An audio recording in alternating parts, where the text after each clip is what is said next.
très bonne année à tous.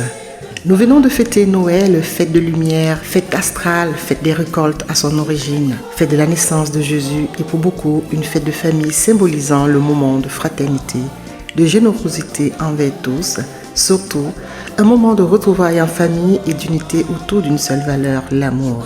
Malgré ces divergences controversées, les similitudes sont là à travers les symboles, les rituels et les pratiques des fêtes de fin d'année. Le plus important, c'est le tronc commun. Un seul Dieu, un seul être suprême. Plusieurs enseignements, plusieurs histoires. Pour les plus éclairés, ils sauront voir la similitude originelle.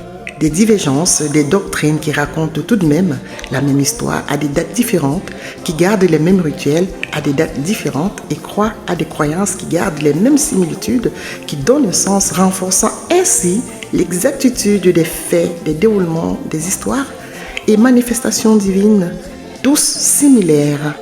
La manifestation divine à des périodes de l'année différentes porte plusieurs noms différents. Mais c'est l'origine humaine qui fait foi. C'est l'origine spirituelle qui fait foi à la croyance. Ainsi, nous nous accordons une existence unique d'un Dieu suprême, l'alpha et l'oméga, qui réalise, qui exauce, qui protège, qui accomplit, qui juge, qui opère des miracles. Il nous sert de rempart avec l'au-delà. Nous sommes donc tous attachés à l'univers, aux valeurs ancestrales, par un seul cordon originaire, qui est Dieu, le Tout-Puissant. Nous sommes tous reliés à Dieu par des branches, représentant nos différentes spiritualités, traditions, religions. Les branches sont rattachées au tronc commun, à Dieu, à la source. Conclusion, nous sommes donc tous sous la protection divine de Dieu, l'unique être suprême. Dieu est reconnu partout. Dieu est reconnu par tous.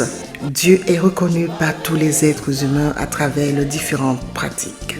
Spirituelles, traditionnelles, il est présent. On parle de Dieu. On s'adresse à un être suprême. On s'adresse à celui qui est le plus à même de pouvoir réaliser, de pouvoir écouter. En ce début d'année, je partage cette reconnaissance divine envers vous, car nous venons de fêter l'Épiphanie, moment de la galette des rois, fête de Noël pour les Éthiopiens par exemple. Une fois de plus, je suis interpellée par la similitude des pratiques spirituelles, pratiques religieuses.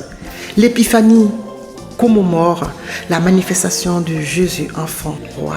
On mange la galette des rois le jour de l'Épiphanie, jour des rois, roi d'un jour. Jésus-Christ, roi des rois, est aussi célébré pendant l'Épiphanie, car quand nous célébrons l'Épiphanie, ce jour est symbolisé comme le jour où la manifestation du Dieu fait homme a été révélée aux nations. Tous les premiers dimanches de la nouvelle année en janvier. Et en Éthiopie, les Éthiopiens célèbrent Noël ce jour même. Encore des divergences, encore des dates différentes, mais l'histoire qui se ressemble.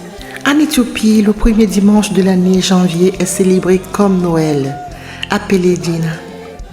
Noël est donc célébré le premier dimanche de janvier qui correspond à l'Épiphanie en Europe.